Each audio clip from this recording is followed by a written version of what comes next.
Hold on. Oh, there we Oh, go. Okay. Hi, it's very nice to meet you. nice to meet Can you you too. go ahead and tell me your name and tell me a little bit about yourself? For sure. So, my name is Gavin Lee. I'm 21 years old. I'm a senior pursuing a communications degree at UNLV. I'm currently an assistant operations manager at Clear, as well as a former president, vice president, and recruitment chair for the fraternity Tau Kappa Epsilon. Okay, cool.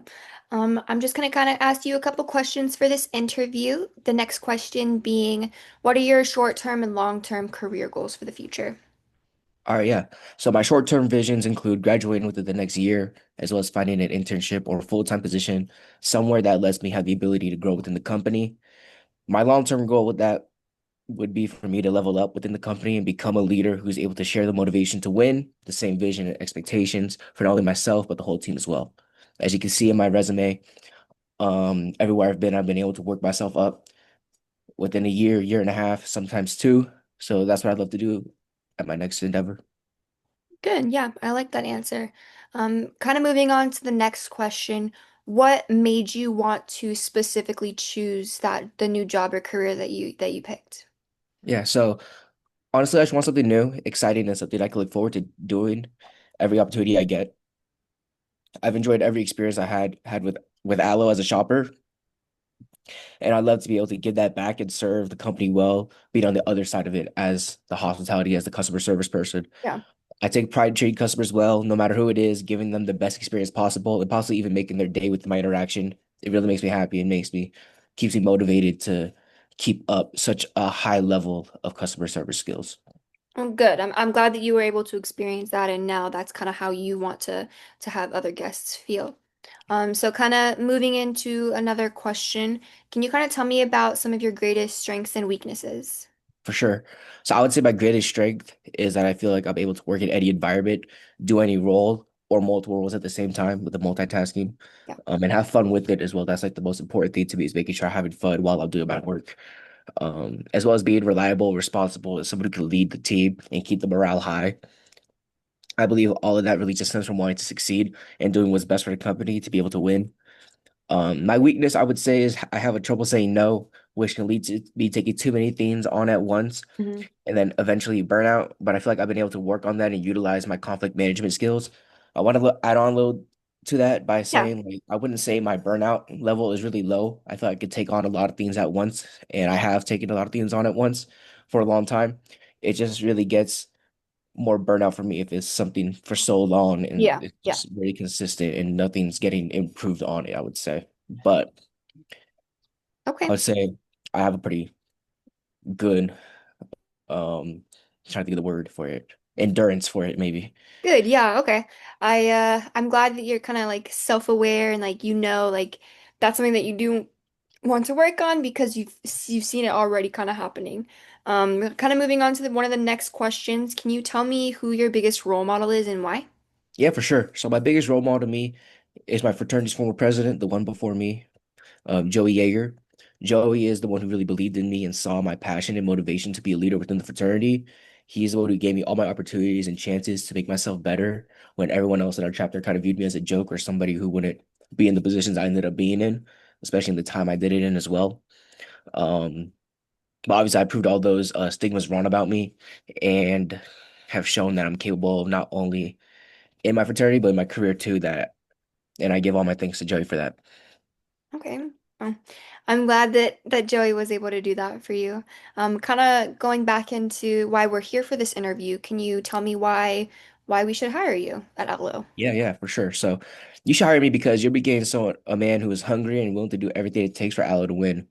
Something I pride myself in is having a strong and fun work ethic. I am confident in my abilities anywhere I'm placed in, and I'm someone who's going to deliver when called upon or step up when the opportunities arise. Okay, good. Um, can you kind of tell me about what you liked about your last job and what you really didn't like at your last job? Yeah.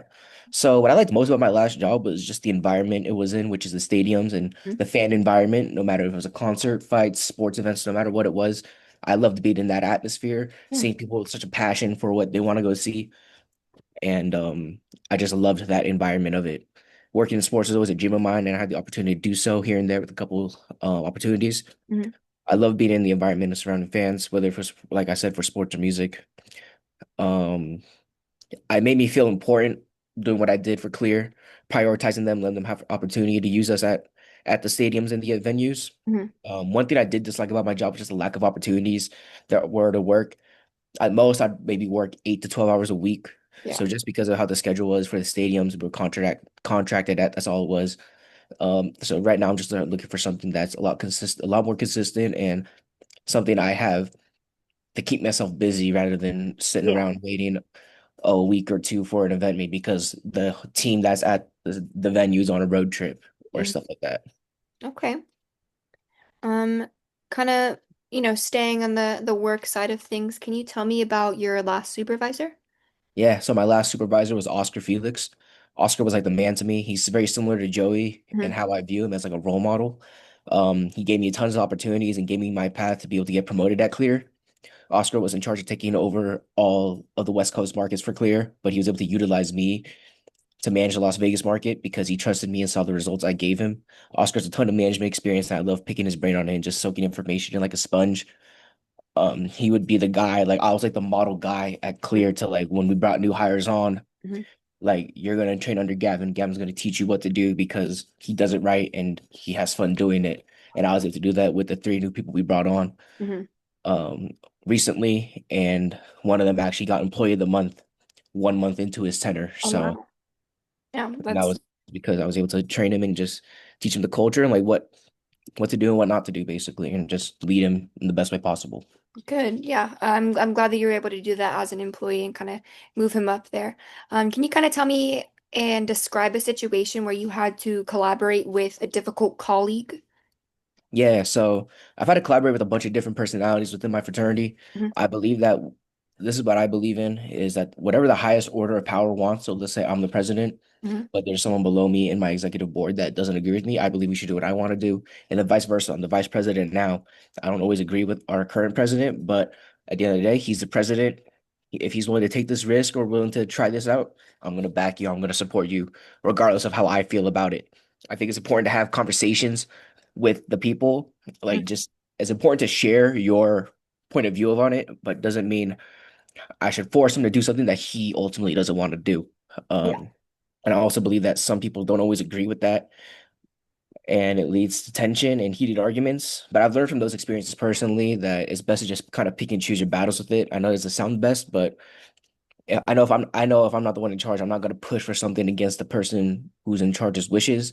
All the heated talks that I've had in the past with people below me or above me don't really do good for either party besides really just taint our relationship. And I've learned from my experiences that it's important to just pick and choose between what's really important to really fight for versus what, like, am I just arguing because of my pride and my ego because I want to be right? Hmm. Learning and understand the differences between those is really important.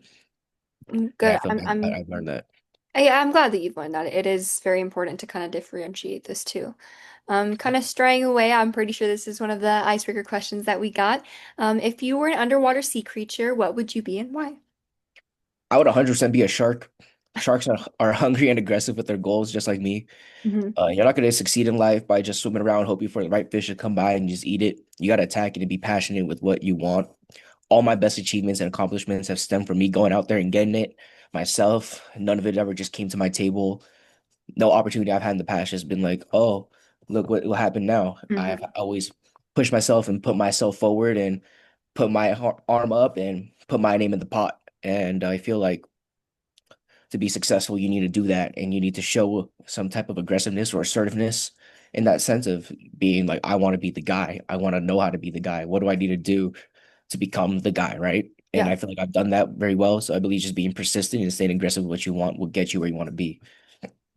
Sometimes it takes longer than others. Sometimes it's short and fast, but that's just all part of the process. You have to be able to learn it and be able to accept that and not be impatient with how your journey is.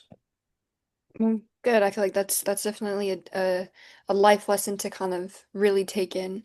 Moving on to the next question, can you tell me about a difficult problem that you faced and how you approached it? Yeah, for sure. So the precedent between me and Joey, This is when I was vice president before I became president. Yes. Lied about his whole identity, embezzled over $15,000 from our fraternity. This dude was somebody I considered my best friend, and he did all of those bad things. Me and him joined together. Me and him would hang out all day together. We lived in the Mhm. dorms our first year together, not in the same room, but we were both on campus, and we'd both just hang out all day, Yes. running errands together, just hanging out in each other's rooms, all that type of stuff. And I was just in a dark place at that time, having to deal with all that personally. But I knew I was the next man up, and I had to lead the fraternity and get us our money back and get us out of the hole. So that's exactly what I did. I'm ultimately really appreciative of what happened in a way for the catastrophe, but I learned and matured so much from it.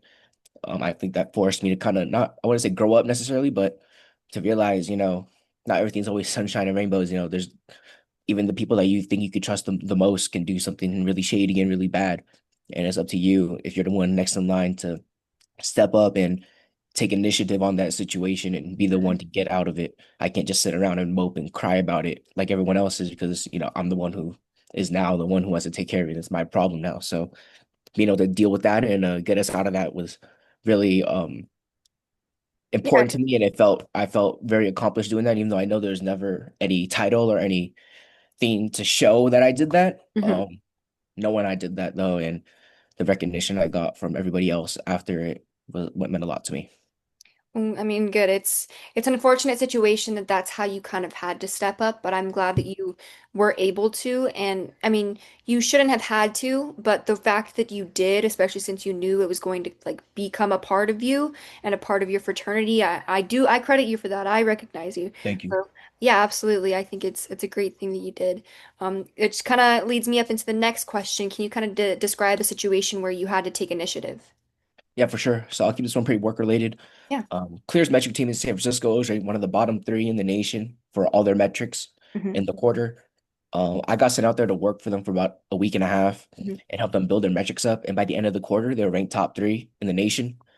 I took initiative while I was out there by leading by example and just showing them how I do things and how things are ran because I learned from Oscar, right? And I've also seen so many people before Oscar, who was our lead market guy, right? See how they all ran it. I seen what's worked and what doesn't work. Yeah. So just because I've been around for so long, just knowing this is the winning formula, showing it to them, I just motivating them to do better by outperforming them. At the beginning, they didn't really appreciate me, appreciate being shown up by me. I'm this 20-year-old kid from Vegas just out here for a week and a half. But at the end of it, they did because I was able to light a fire under them and just kind of motivate them to do better and keep up a proper standard by showing them this is the way to do it without being like having an ego while doing it, just showing them like, hey, this is just what's natural to me and this is what I know works because I've seen so many things fail in the past and so Mhm. many other methods not work. And there's people there that worked longer for me under the position, but I was able to show them that, and then I also was able to get myself um, the number one in the U.S. for that quarter. Because I was out there with so many events and opportunities, I was able to get myself to be number one in downloads and scans Oh, and all that wow. type of stuff for our metrics. So I got a lot of signups, so that was really cool. Yeah, good. Kind of staying in that career field, I guess. Can you kind of like tell me what led for you to choose this career field, this type of position? Yeah. So what led me to choose to go into operations instead of sales is I know nothing in the front of the house succeeds unless the back of the house is a well-oiled machine running smoothly. I feel like I got multiple skill sets that can be utilized anywhere, but I know it's used best when I'm leading operations, and I feel like my work have shown that for sure at Clear. I want to be able to work somewhere where I feel like my results are direct results from our sales metrics and all that type of stuff. And I feel like if I'm succeeding in the back of the house, the front of the house will obviously succeed. We'll reach our sales numbers. All our goals will be accomplished because the back of the house is prepared, is ready to go. It's not a mess back there. Okay, good. Kind of again, staying in that work ethic part of the interview. Can you kind of tell me how you work under pressure? I personally love having pressure. I go by the saying pressure means privilege, or pressure is a privilege because it means things are expected from you. Okay. I'm used to high pressure situations and scenarios, and I feel like I don't get overwhelmed, stressed, or I don't fold either. Great leaders know how to rise in the situation, take control, and use pressure as a leverage to benefit not only yourself, but the whole team too. And that's something I go by, and that's something I try to strive and build that culture around the team I'm with, whether I'm a leader or not. I just try to go in with my best foot, knowing my values on it, and apply what I stand on and what I believe in any situation I'm in. Absolutely. I like how you're kind of standing your ground in that. Can you kind of tell me how your education prepared you for this type of role? Hmm. I would say the education I learned from my past experiences helped me prepare for this job the best. But my school education has definitely learned and helped me. It helped me learn how to say all my achievements and goals in an interview the proper way, so I don't come off as egotistical, Hmm. or even sometimes if it's for a certain company or a certain position, scared to talk or shy. Knowing I need to be confident in my resume because I've done all these things. At the end of the day, they're Hmm. on my resume for a reason because I've done it, right? And I shouldn't be scared and don't let an interview get the best of me. Knowing that, like I said earlier, just being able to put my best foot forward and knowing what everything that I said I've done is what I actually have done. You know what I mean? Yeah. And just being able to understand that and word things correctly so I don't come off a certain way is what I learned. Good. I do have a couple follow-up questions Yeah, for yeah, for the sure. interview ends. The first one being, tell me about something that you are proud of that you felt that you had to take the lead on. Something I feel like I'm proud of that I had to take the lead on was would definitely be the fraternity stuff for Yeah. sure. Um, like I said, that was a very dark time in our fraternity. It even leading up to it, no one really had an idea. I had to go to the bank one day to help get one of our guys on the bank account. Hmm. And then I find out at the register or at the desk, Yeah. your account's negative $7,784.29. I'm like, what? How is that possible? So I get every printed document, every printed statement out. I present it to the president who did it. I was like, yo, what is this? He's like, oh no, he's acting stupid and all that type of stuff. Um, Basically just handling all that and having to manage how like what's the next steps, you know? Hmm. The next days after we kicked him out or like on his way out during Hmm. that process, I went to the police station. I was there for 6 hours, highlighting every Photoshop document that he sent to us versus the real bank statements I had. And I just had to go over everything. I had to end up writing like an essay on the spot, explaining the whole situation, what happened, what time periods they all were. That was a very long day to say the least, but taking the lead on that is something I'm 100% proud of because even though, like I said earlier, it's not necessarily something on paper or it's not something everyone knows, it's kind of private. Um, the people that were involved know, and that's something that's important to me, knowing that at the end of the day, I thought all these things of Gavin, or I thought this, and that. At the end of the day, when something came up, he arose to the occasion and he handled it, didn't ask for any help. Um, did it. Um, Yeah, you did it all on your own. exactly, yeah, because I did it on my own, and I didn't make a big deal about it. I didn't cry about it at all. Everything that I thought personally, the guy I kept to myself. I put all the personal vendettas and Mhm. personal opinions to myself and understand business is business. This is what I need to do to help us get out of here. Because I didn't want to believe he did it, right? Yeah. Like I said earlier, he's like my best friend. So like I thought I just couldn't believe he did it. And then um having to handle that and harder in a sense, leading the fraternity after that whole thing. A Mhm. lot of people are um doubting me, doubting like what's next, like what's gonna happen to the Pi Lambda chapter, all that type of stuff. Using the right resources was important to me. Reaching out to our national advisor, letting our nationals know, hey, this is what happened. Mhm. Like, what do I need to do, or can I please get some grace on certain things, like certain payments or certain bills that were never fulfilled because of this stuff, and just being able to have those conversations with those people, showing them like this is a real situation. I was 19 years old at the time when this happened. Yeah. Just managing that all and taking care of it was very, very something I'm very proud of for sure. Yeah, absolutely. I don't know you that well, but I am proud of you for kind of again taking on Thank that you. leadership role. I mean, yes, you had to, but you really didn't have to step up and you did. So Mhm. I again acknowledge and credit you for that. It's especially with all of the things behind it, the police reports, everything leading after that, people doubting you. It's hard, and so again, I acknowledge your efforts with that.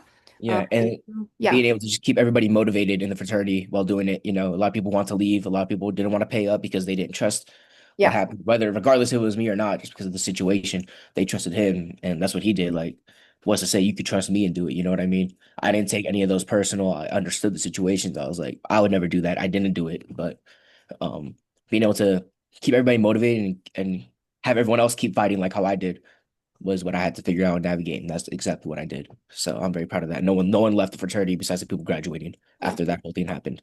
yeah. Great job, well done. Kind of moving on to another question that I had.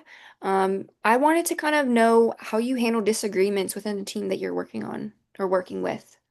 How do I handle disagreements? Kind of like what I said earlier. I believe, always will believe that whatever the highest order of power wants is what we should do, Mhm. regardless of the fraternity, whether it's in work. I believe it's 100%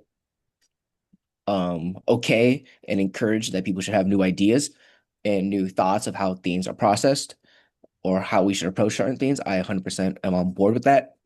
But it's important to me because if I feel like I deal with this a lot now with the younger guys in our fraternity because I'm one of the older ones now. All these guys are so they want to help, they want to lead, right, all that stuff, but they just don't ever really have a backbone to their idea. It's just like this is their idea, and it's kind of like my job and the president's job to figure it out. Like that's not how I believe it should go. I believe if you have something, you should have a whole kind of plan ready and a process for how it's going to get done, and then you can approach it. And then if it works out, we're gonna do it. You're gonna be involved in it too. You know what I mean? Yes. But I don't. I'm not a fan of when people have something to say or want something changed, but they're not willing to Yeah, put in the help work. make the change. And I feel like that just doesn't get anyone anywhere. Like why should I do that if you're not willing to put the effort in too? You know what I mean? Mhm. But you have a problem with it so much that you have a new idea for it, but you're not willing to contribute to that. Like that's not acceptable to me. Did I answer your question right? Yeah, Is that yeah, did you that answered okay? it perfectly. Yeah, right on the head. I did have another question, kind of steering away from the work. Can you kind of tell me what your favorite um, like quote or saying is? Yeah, so I actually have a bunch of quotes. I have a bunch of quotes on my phone. Mm-hmm. That I'd make my wallpaper at once upon a time. My favorite quote for sure is the pressure is a privilege because it means these are expected from you. That's my number one. My number two would just be like fight back, I guess, as I said. I don't know if that's necessarily a quote, but to say it I like to live by is fight back. I feel like when I was younger, I've always wanted to be certain things, right? But I lacked the confidence to do so. I let people push over on me in a sense, but as I got older, as I gained so many experiences, I gained confidence as well with it. And I've learned to fight back and not take all the stuff that people say to heart. And I never did take it to heart, to be honest, but um, learning that, I'm a legit dude, you know what I Yeah. mean? Like I'm gonna be a really good person for whatever company decides to get me. And I know that because of all the work I've done and my ethics Mhm. and how I know I manage work and task and just making sure I don't let people run over me or tell me what I am. Because at the end of the day, I'm the one who's done the things. I'm the one who knows who I am because I'm the one who's experienced it. Um, yeah, that's how I would approach that. Okay. I'm gonna go ahead and pause the video real quick, Yeah. because it's saying that we need an upgrade. So 1 second. Okay. All right, sorry about that. I had to make sure that my Oh, you're all technical good. issues were taken care of. Kind of following up the next question, I saw that your resume you had that you were chapter president. You did kind of mention it in a couple of questions that you had earlier. Can you tell me what made you want to become the president? Yeah, for sure. So it was something I always wanted to do, but I just didn't know how to get there. Joey shared some things that he learned and what he did to get to president. So I took all that information and opportunities that I could take myself Mhm. to become the best candidate possible. An example being he was one of the few lucky people way back then to be able to go to this thing called Teak LA, Teak Leadership Academy. It's basically 72 kids across the whole US that meet up for a weekend in Colorado, and we just learn about how to be better leaders and maximize our potential. I applied for that. I didn't get in at first, but luckily I was called up to be a reserve. I was on the reserve, and then they said, "Hey, we have an open spot. Do you want to come in?" Unfortunately for me, this was during a time where I was supposed to be moving into Vegas Mm, officially. So I had to talk to my parents, talk to my grandparents, like, hey, is it possible we can move our moving week an extra week so I can be able to do this opportunity? mhm, I was like, this is once in a lifetime. This is something I really want to do, and I don't know if I'm gonna get this opportunity again. Kind of going back to earlier what I was saying, all the best opportunities come when you least expect it, mhm. slash when you attack it. And I was able to get off in that. I went and definitely changed who I was. And then the leaders there were like, Gavin, when you came in, like versus when you came out, it was like a complete 180 and all that stuff. So just being able to go there and understand I belong and all that type of stuff was very important to me. The fraternity also afforded me so many experiences and opportunities and helped shape me into who the person I am today. So I feel Mhm. like I owed it to the chapter to at least, with all the knowledge I know, Yeah. to serve it. And that's what I was able to do. It wasn't by an election, unfortunately, but the opportunity came Yeah. when I least And expected it again. So yeah. that's what it was. Well, good. I'm glad that you kind of took the opportunity and faced it head on. I do have one more question before the interview wraps up. Mhm. Kind of what's been a rewarding experience in your life so far? Yeah. So the most rewarding experience I've had so far is being awarded this thing called the jacket, which we have at our fraternity formal. I won in 2024. The jacket is given to basically like the golden boy of the fraternity. So someone who's young and has shown great flashes of being able to be a great leader for the fraternity, and that being awarded that was the best feeling in the world to me. I feel acknowledged and seen. It made my night for sure. Mhm. Because that's not something that it was a jacket. I don't have it anymore. I give it to our new guy at our last formal, but being awarded the jacket meant a lot to me. It wasn't something that I don't have a plaque for it, but knowing that people saw me and like that legacy of people who've gotten the jacket was so significant, and being able to have that moment that not everybody gets to have because it's only allowed for a certain window. Like you have to fall in certain categories. You have to be young, you have to be, all that stuff kind of new and all that type of stuff. So being able to be given that meant a lot to me because when I first joined the formal before that, I wasn't even nominated for the top three in my new member class. So making that improvement and the people that passed before me, seeing that and acknowledging that meant a lot to me for sure. Okay, yeah. I'm like you kind of mentioned, I've never heard of it, but from what it sounds like, it is a great rewarding thing in your life and in your fraternity. Yeah, for sure. Um, that is all the questions that I have for you today. Thank you for meeting Of me. course. Thank you. We'll get back to you on your elbow position. Thank you. Of course, thank you.